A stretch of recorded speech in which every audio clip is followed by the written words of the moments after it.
Welcome to our program on interviewing skills. FoodFest is a major food processing corporation. Having established a strong brand name and an initial range of products, they are now interested in diversifying into natural foods.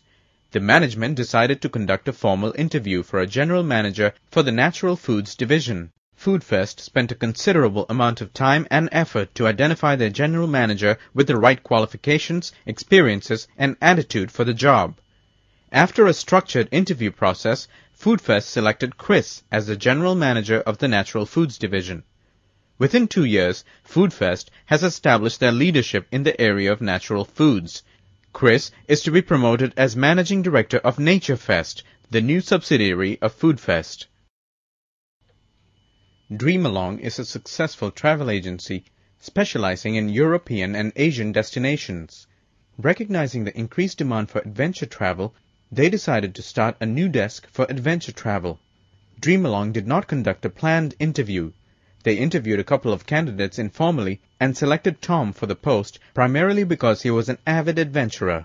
During the course of a year, Dreamalong sent only 2 small groups, while their competitor was extremely busy sending several groups on adventure tours. Tom left Dreamalong before the end of the first year. Click on the FoodFest logo and let us look at the spin-off of a planned interview. FoodFest achieved its goal of starting the natural foods division. Chris improved the productivity of the company and established its presence in a new line. He has built a dynamic team. Personally, Chris is successful and is on a growth path in his career. Now, let us look at the spin-off of an unplanned interview. Click on the Dreamalong logo now. Dreamalong has lost its credibility in the market. The resources spent on starting the nature travel desk and on Tom have been a waste. They now have to spend some more resources on identifying and training a new person. For Tom, it has been a waste of time. He has to start once again in a new job. Interviewing for a job vacancy is a critical activity in all businesses. We have already seen the benefits of planning a successful interview. The various elements and skills needed for effective interviewing form the contents of this program. The program consists of 4 modules: preparation, planning, interviewing, and skills. Preparation. You will be introduced to the initial steps of preparing for an interview. Planning. Then, you will go through the various elements of planning the interview. Interviewing. Next, we will discuss the various aspects of conducting an interview. Skills. The final module will provide the various skills an interviewer needs to be successful. Click on Preparation to begin the program. The examples of FoodFest and Dreamalong prove the need to plan a job interview. Karen, the Human Resources Manager at FoodFest, has successfully selected Chris. We will ask her to walk us through the interviewing process.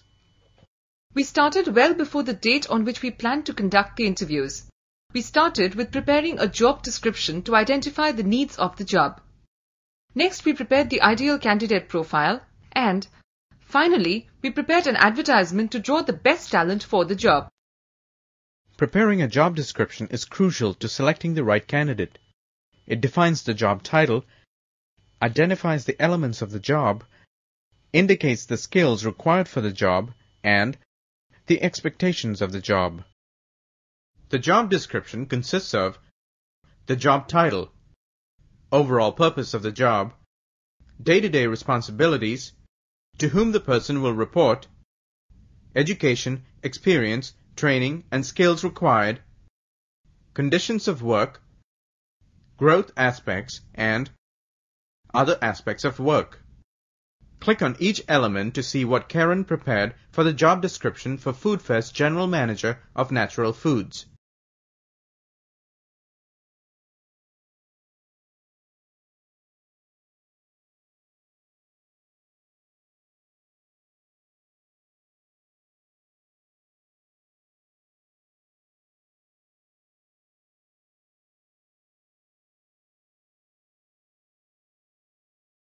The ideal candidate profile describes the potential candidate for a specific job. It gives the education, experiences, and skills required to accomplish the job. It also gives a sketch of the kind of personality required for the job. It is the basic document used for assessing resumes.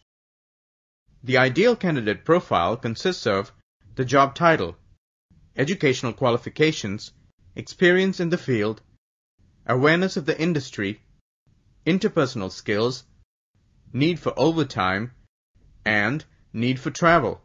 Click on each element to see what Karen prepared for the ideal candidate profile.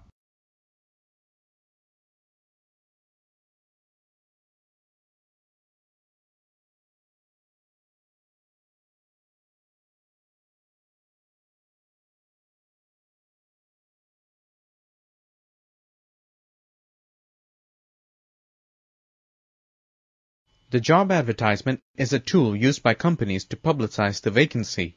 It is one of the most successful methods of attracting the best available candidates. The advertisement should give a brief description of the job and the type of person required for the job. Depending on the budget, the advertisement should appear in all media outlets that cover the target audience. This includes newspapers and the internet. Here's the advertisement prepared by Karen.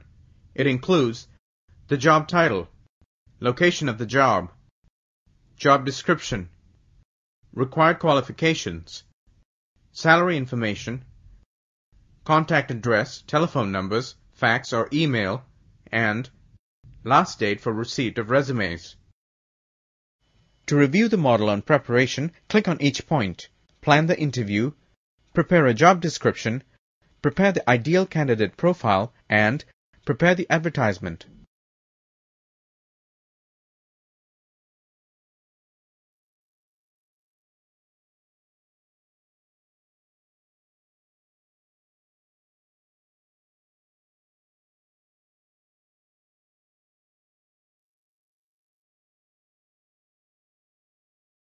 Now that we've covered preparation, click on Planning to explore the need to plan a job interview. While waiting to receive the resumes, you can start planning the interview. Planning creates a sense of confidence. It places the interviewer in control of the interview and helps achieve its purpose. It also permits good listening, a crucial characteristic of a successful interviewer. You cannot practice good listening unless you are prepared.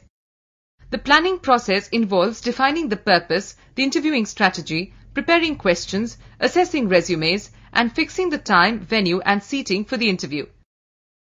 Reviewing the purpose of the interview helps to design the questions you need to ask, plan the strategy for interviewing, and successfully select the right person for the job.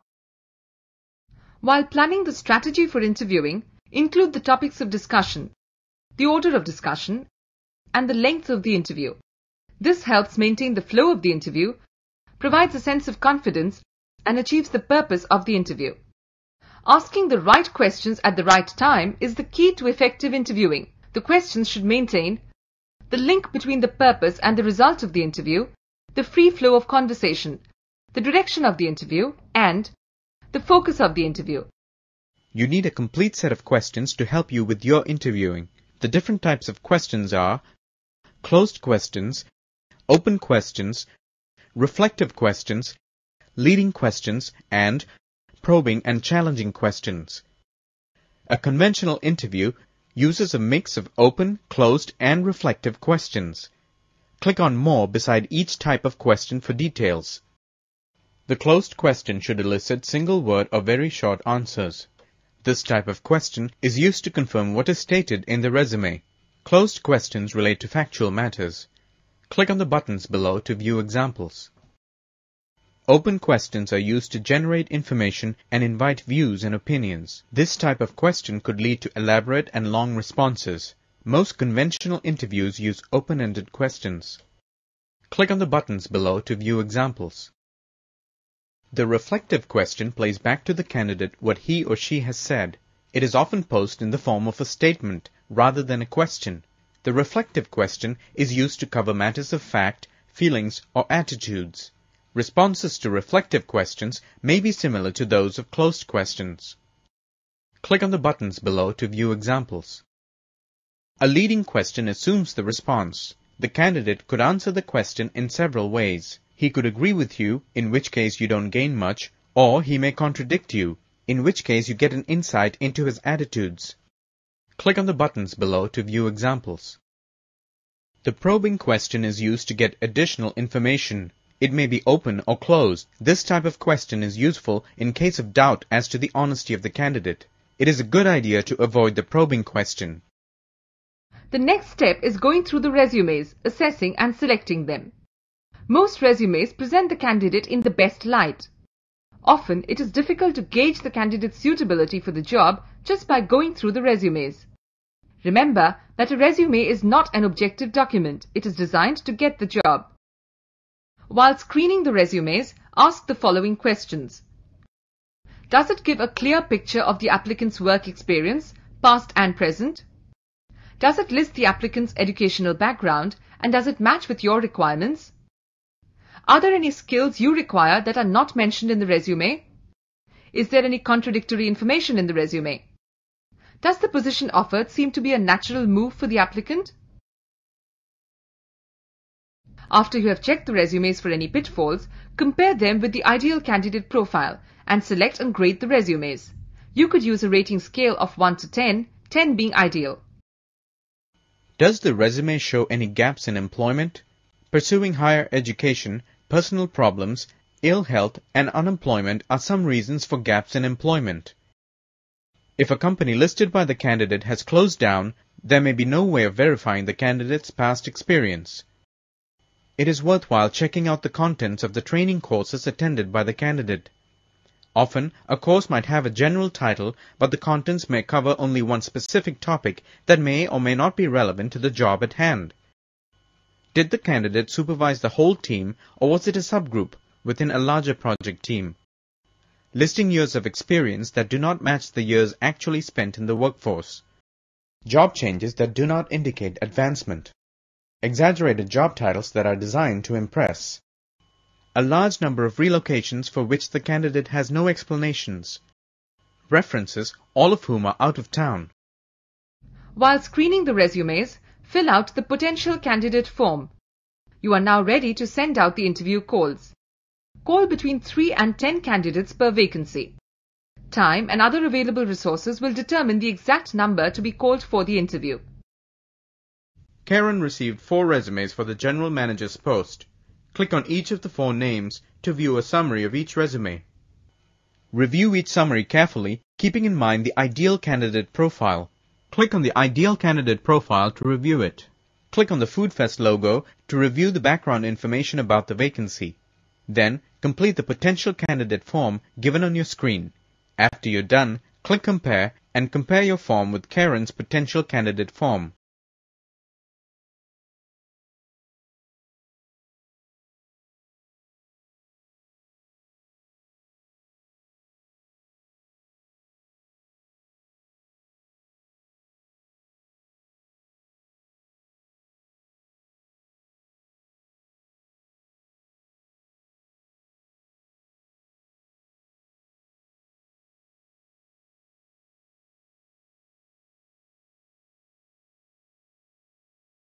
Interviewing is an exchange of information. Make a list of all items that you would like to know from the candidate and the candidate would like to know from you.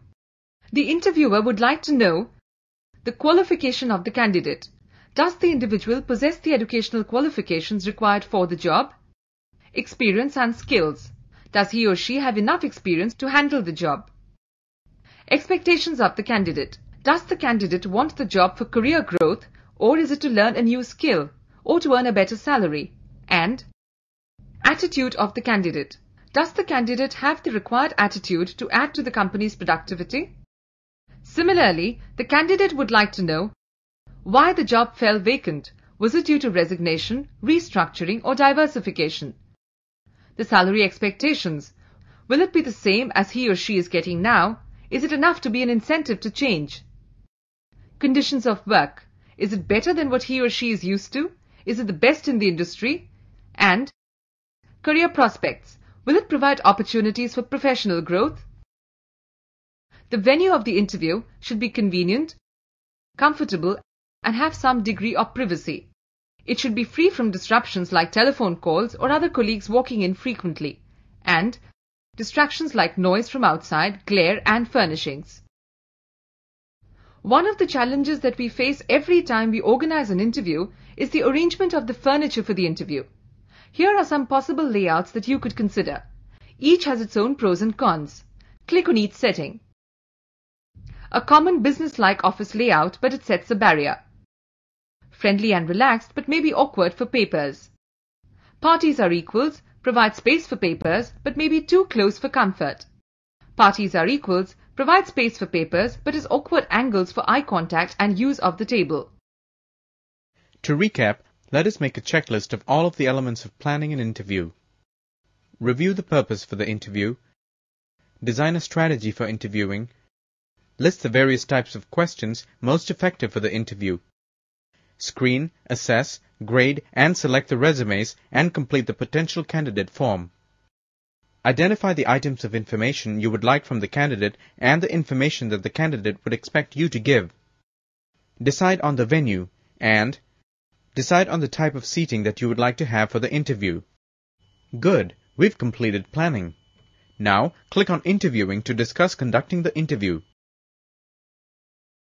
Once you have gone through the various steps of planning, you can be confident of conducting a smooth interview. In this module on interviewing, Karen will take you through the various stages of interviewing. She will also tell you how to make the final selection.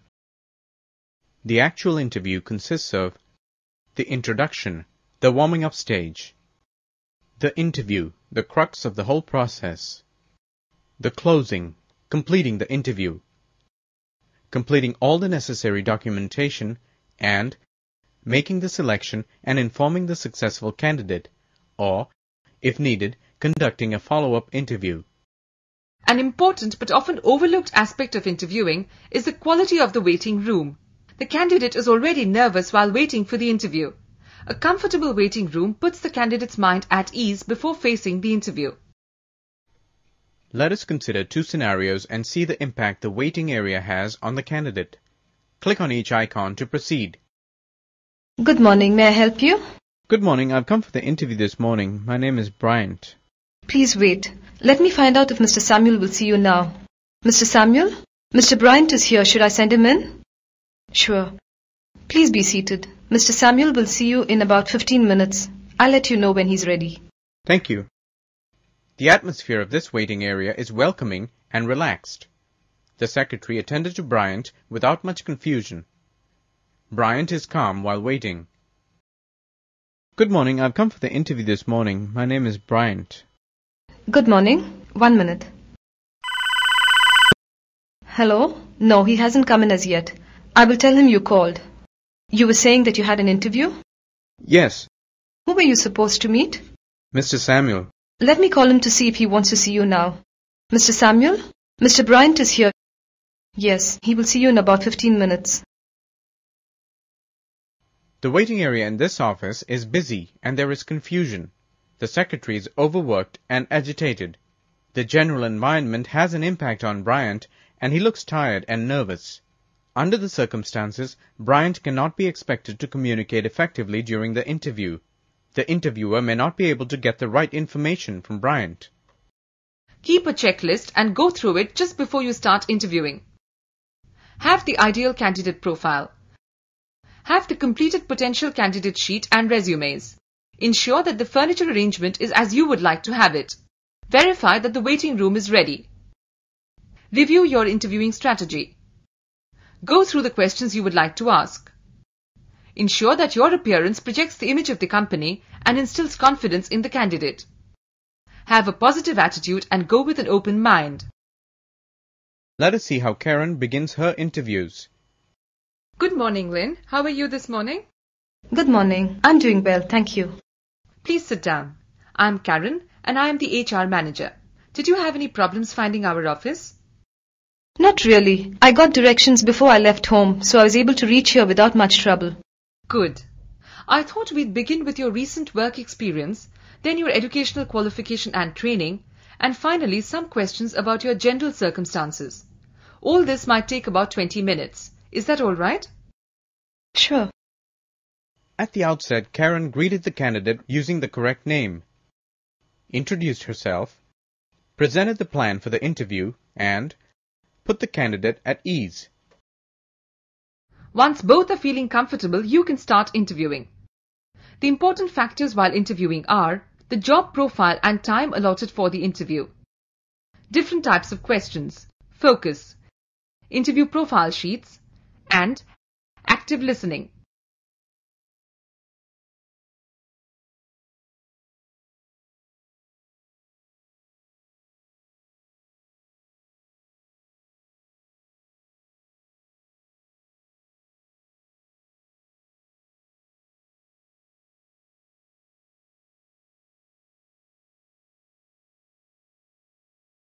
Here is a copy of the interview profile sheet I use. The most important information given in the resume can be filled in the profile sheet before the interview starts.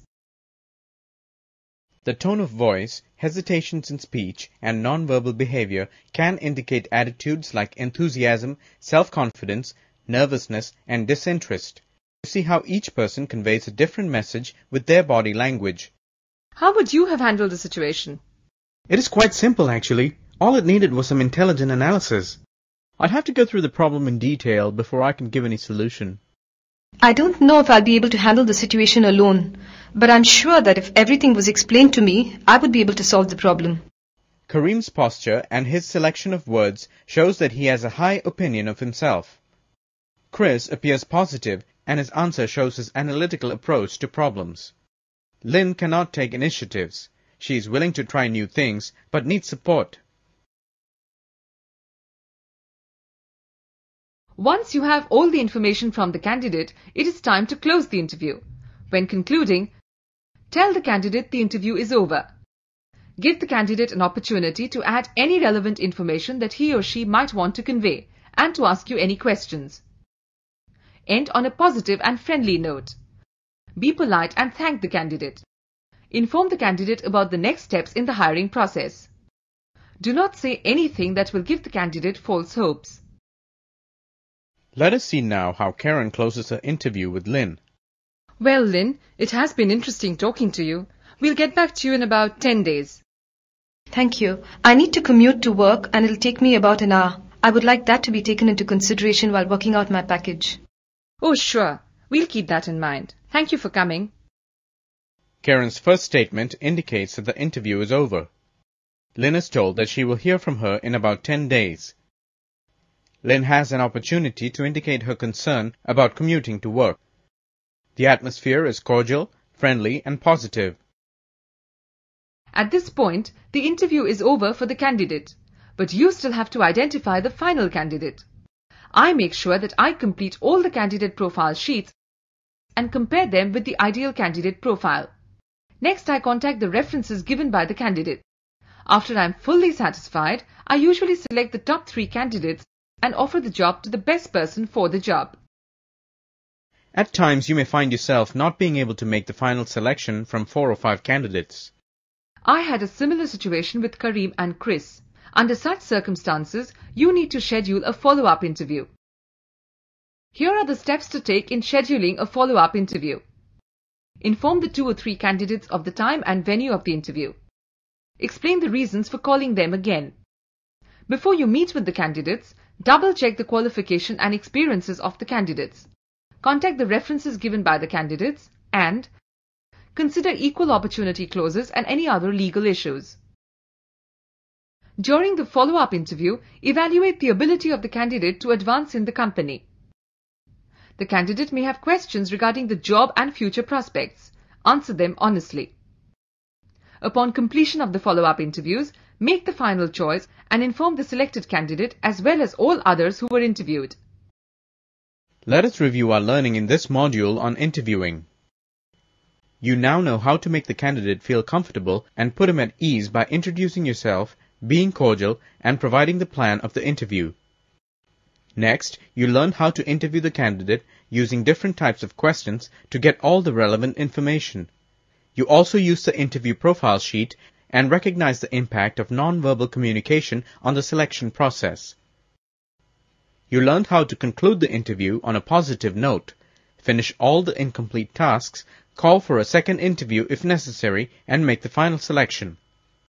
Finally, let's look at some essential skills for the job interviewer. Click on Skills to continue.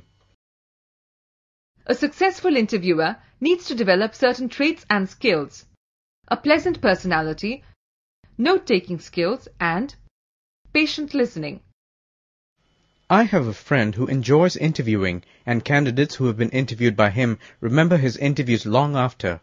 He is known for his qualities of empathy, objectivity, tact, politeness, patience, and body language. Click more beside each quality for details.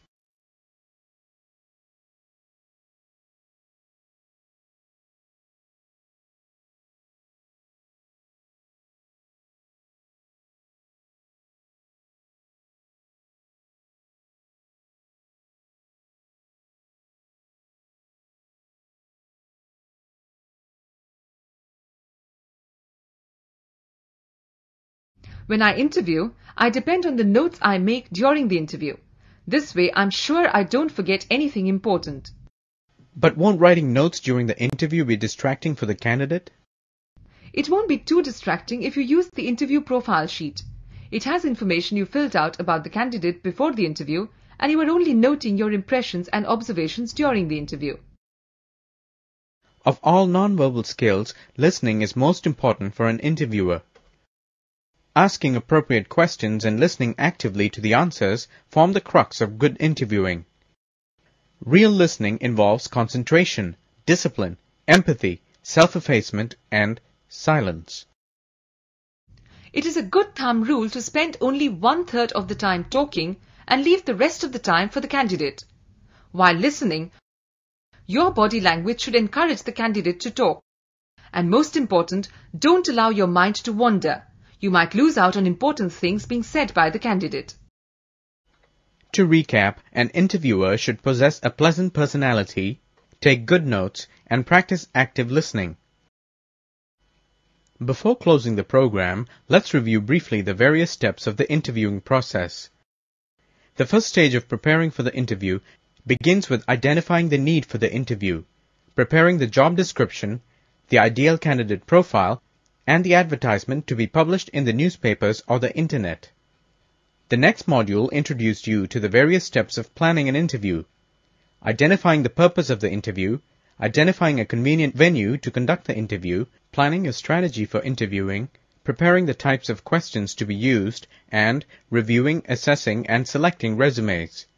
The module on interviewing discussed how to start the interview, use the interview profile sheet, the need to observe the candidate's body language, how to conclude the interview, conduct a follow-up interview, and make the final selection. The 3 basic skills needed for a good interviewer are personality and body language, taking notes, and listening.